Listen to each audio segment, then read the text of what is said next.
You know what? There are still some really cool people in this world. So we took the toter home to have a little work done on it. And we are kind of hunting a inexpensive car for our son, Kale. And I decided to swing by Impala Motors. And if you've been a fan of the channel for a while, you will have seen I think I did 1 or 2 videos at Impala. We picked up the 5.7 out of the crashed Dodge Charger from Impala Motors.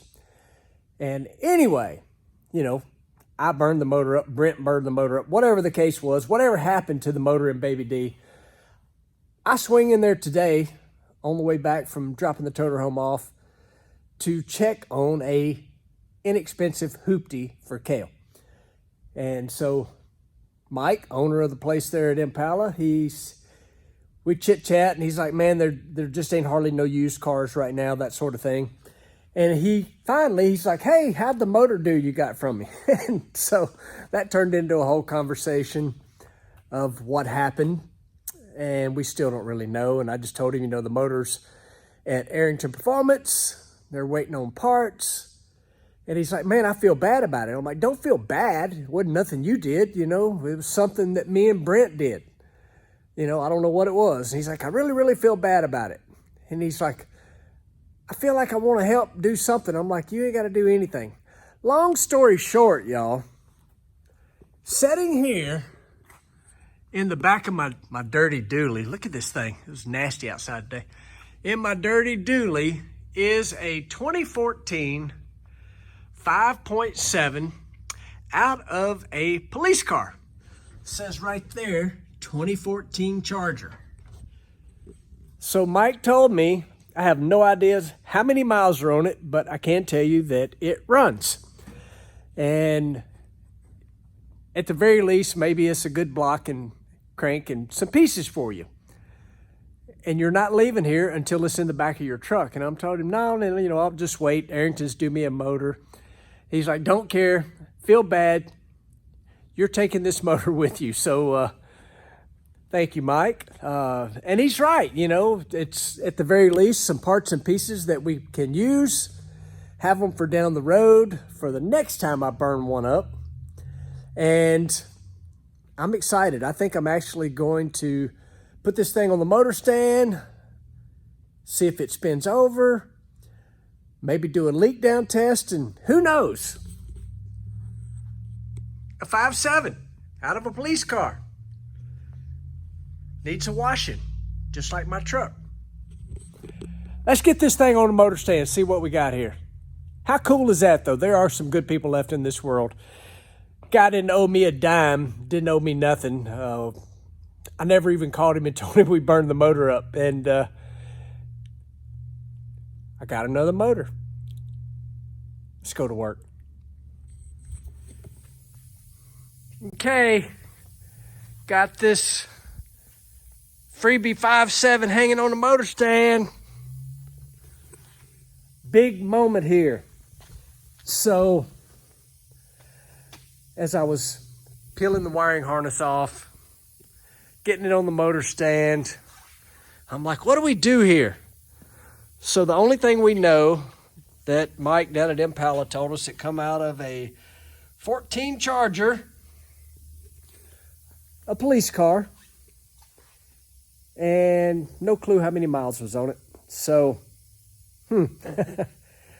what do we do? First thing we're going to do is, let's see if it's locked up. Excuse me. Let's see if it's locked up. Big moment. Oh, and it's got some compression. It's got compression, y'all. All right. Huh. Well, maybe we do a leak down test. And if it kind of passes that, maybe we move a little further. I'm sitting here thinking, do we just put this thing in stock get Baby D running correctly, get the bugs worked out, and then when our motor comes back from Arrington, we put it in, boom, we got a pile of horsepower? Maybe so. But I am looking at this thing and finding, because it come out of a police car, it's got some interesting things that the motor that come out of the 2018 Charger that we originally put in Baby D, this thing's got some stuff that did not. Like this. It has an oil cooler, but it's interesting. This oil cooler hooks to the top radiator hose, and right here it connects to the bottom hose. So obviously it's circulated coolant right through there. So hopefully all this comes off and we can make it the way the 2018 Charger was. It is really nasty. Nothing that a pressure washer won't clean up. It's got the old drive-by-wire throttle body that'll come off. I think I'm going to do a leak down. It's kind of exciting, actually, y'all. And it also kind of makes me go, dadgum, I don't have the rear end finished in Baby D. I don't have the front suspension. Front suspension. I don't have the front suspension done. This is kind of exciting. I'm going to get back to work here. A little leak down test. And see if this motor's healthy enough just to drop in. Pretty cool, y'all. All right. Dug out my old leak tester. Hadn't used in a million years. And I don't know how many of y'all are familiar with a leak down tester. So what you do is bring a cylinder up to top dead center, meaning the piston's as high up as it'll go. Both valves are closed. And it should, it should leak by the rings, essentially. 10%, 12%, 5 or 6 is better. And so first cylinder on the 5.7. So you can see here I got a hose hooked up here, dual plug. So I got one plug out, one plug still in, and it's hooked up to the air compressor. And you can see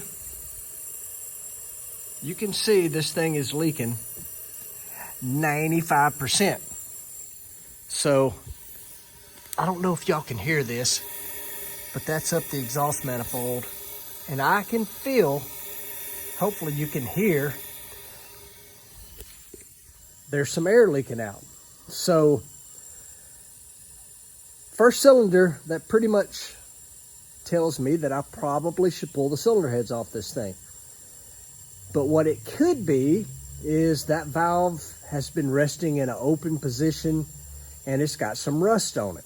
And it's not seating good. The valve's being held open a little bit.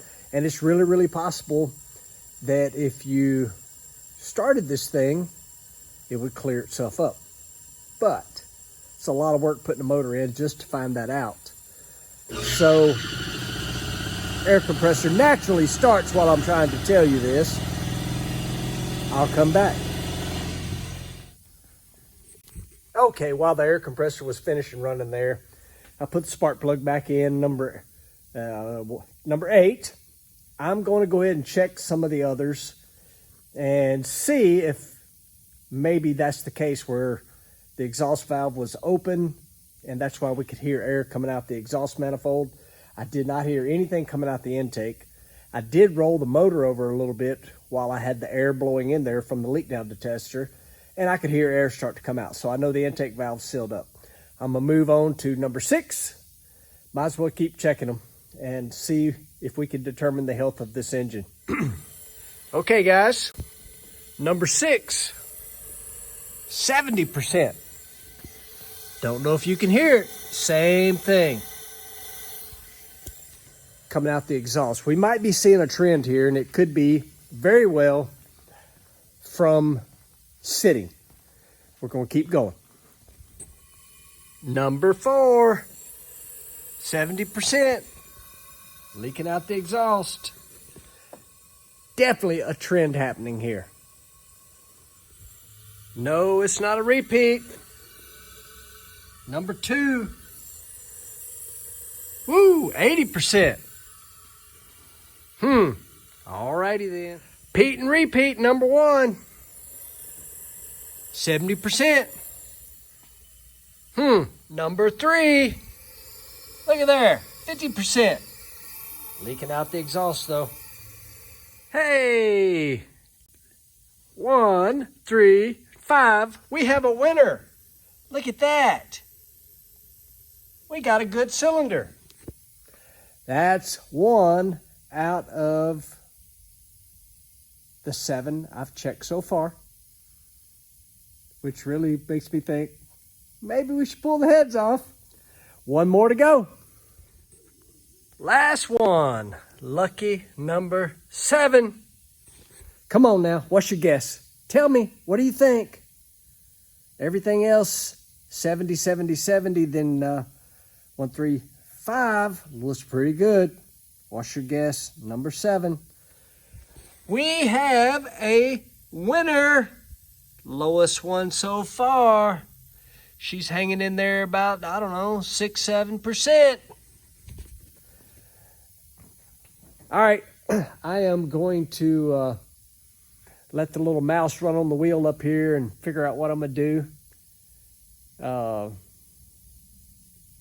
I might actually call Brent, like, hey, it's been a long time since I messed with a true old motor. I mean, even though this is 2014.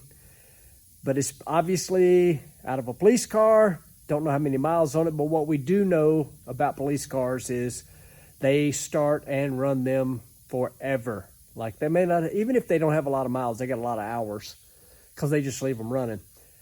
But I don't know. I'm going to go eat some supper and think about it a little bit. But what I really need to do is get back over there, get some of that front suspension done, get the rear end done, and get Baby D off my old bin pack there. Yeah, I couldn't stand it. So I gave it a wash. There's the intake. Hosed it off best I could. So it's fairly clean inside. And gave her a little washing. Looks a little better. Let me get a flashlight here. So definitely nasty. It is not as bad on the intake side as the exhaust side. Exhaust side really gross. That is probably, I don't know if you can really see that, but there is definitely carbon buildup like crazy. We're gonna go ahead and pull the heads off. It's just work. See what the cylinder walls look like, and we'll figure it out from there. Okay, one head off, and this bad boy is full of carbon. But so far, other than just tons of carbon, it actually, I'm gonna have to do a little cleaning on that, but I think that's just carbon buildup, and the sleeves actually feel pretty good.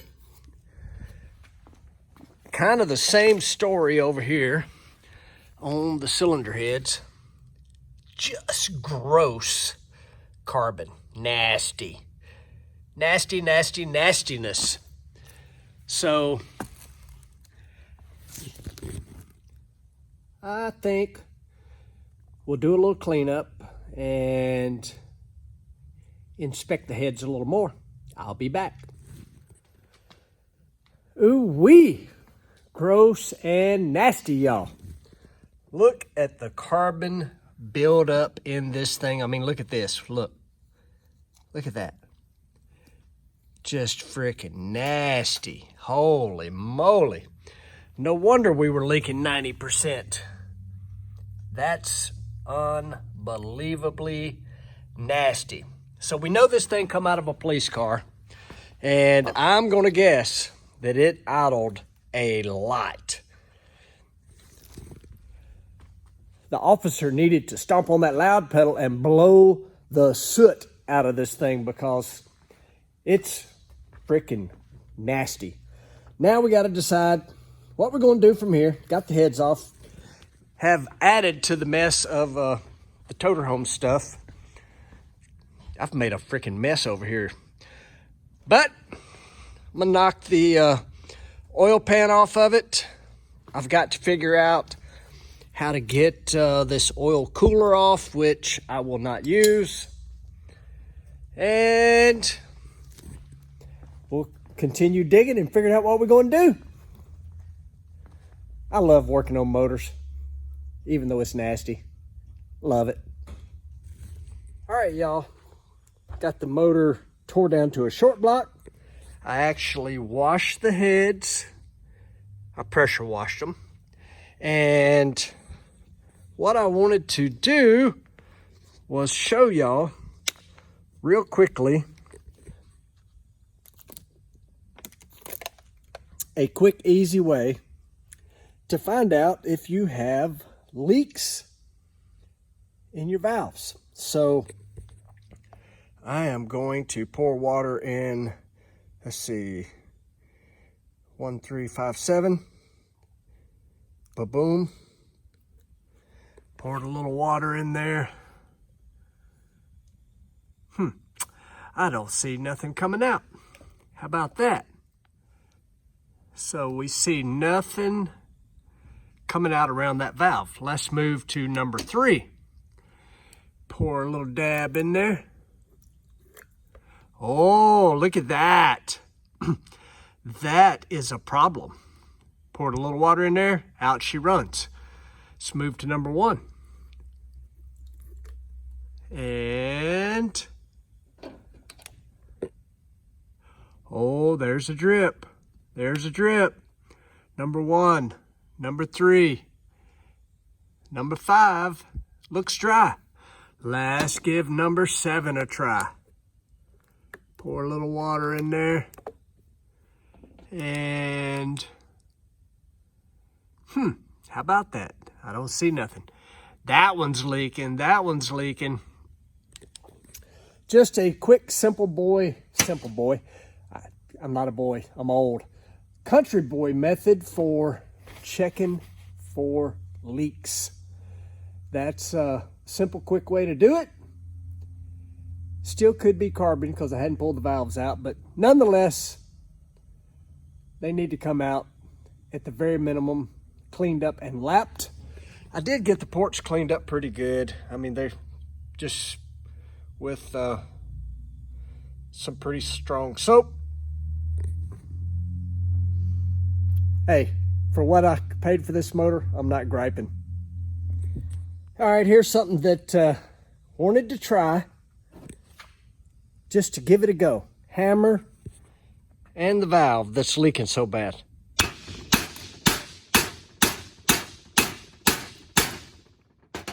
Gave it a couple good whacks, and we'll flip her up and give it a shot of water. I don't know what I did with my water. Hold on a second. All right, found my water. Let's pour a little in there and see if it just runs out like it was. You know what? I think it's better. It's not fixed, but it's better. Wow. So if hitting it a few times was good, let's hit it a few more times, see what happens.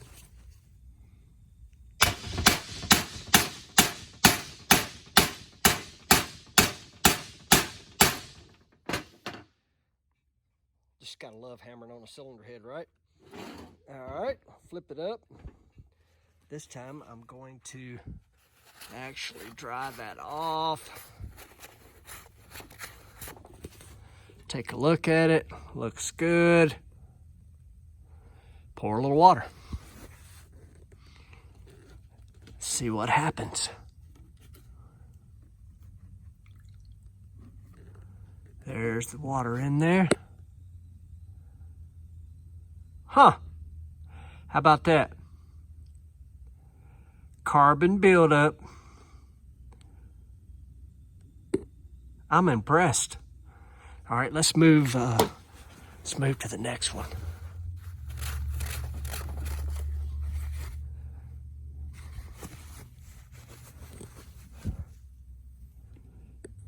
right, we can see that's dry. And dang, 3 is fine now. Crazy. 1's dry. Pour a little water in 1.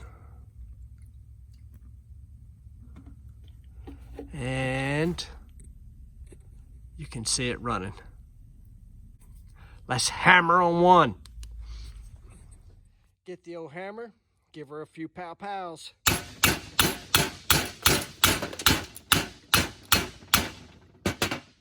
See if that leaks now. Dry it off a little bit. Knock stuff over. Give it a little dry off. Flashlight.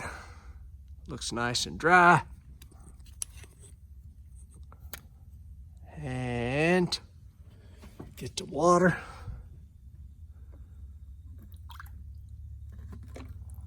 Oop, overfilled it a little bit. That don't help our test out none.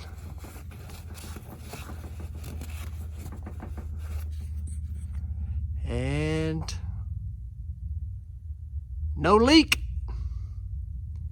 No leak. Ha! Probably tells you that if I had started this thing up, put it in the truck, did all the work, got it started, probably would have been just fine. But it's a lot of work to find out it's not fine. Interesting how that worked though, right? Pretty cool. Well, I got our free, I hate to call it a junkyard because it's not, but I got our free 5.7 torn down. Tons of carbon. We already kind of talked about that. Front cover's actually off of it. So what I want to talk about with you folks is what would you like to see me do? We know, if you've been following along with Baby D, we know that Arrington Performance is putting us together a really nice engine to go back in Baby D. But y'all tell me, should I do a valve, have a valve job done? Let me say that, because the heads, definitely, I showed you all the leaks and how much leak we had with the leak detector. Should we re-ring this, put some bearings in it? The other thing that you have to do is also put new rod bolts in, because these are a torque to yield, which means a one-time use. So should we re-ring it, basically take a dingle ball home, clean it out, put some rod bearings in it, put some new rod bolts in it, and of course get a camshaft and remove the multi-displacement system, which are these little items right here. What they do, the computer in the police car that this come out of, and bunches, all the new cars essentially cut cylinders off, and it does that by taking oil away from the lifters so that the valves don't work. Those cylinders no longer are working. Anyway, question is, I digress. That's a big word for a country boy. Should we re-ring it, put rod bearings in it, comp cam in it, new lifters in it, have a valve job done, have springs put on it, and basically have us a pretty nice junkyard motor? Or do we put the cam in it, lifters, because that's mandatory, have a valve job done, put the springs on, and let it ride with the rings and bearings that's in it? Now, remember, I can't take the rod caps off and check the bearings without buying rod bolts. Again, back to the torque to yield. Same thing with the main bolts. Y'all comment down below, tell me what you think we should do with our Junkyard 5.7. All right, I want to know, because we need to order some parts. We need to carry the heads, get a simple valve job done on them. No race car, nothing fancy like what Arrington Performance is doing. Basically a junkyard build, junkyard freshen up, I should say, or do the heads and cam and send it. Appreciate you guys watching, liking, subscribing. Please comment and tell me what you would do, because I'm torn a little bit. Like, do we let it ride, or do we just do a junkyard freshen up? Dingle ball home rings, bearings. Comment down below. Appreciate you watching, liking, subscribing, sharing. I will see you in the next one.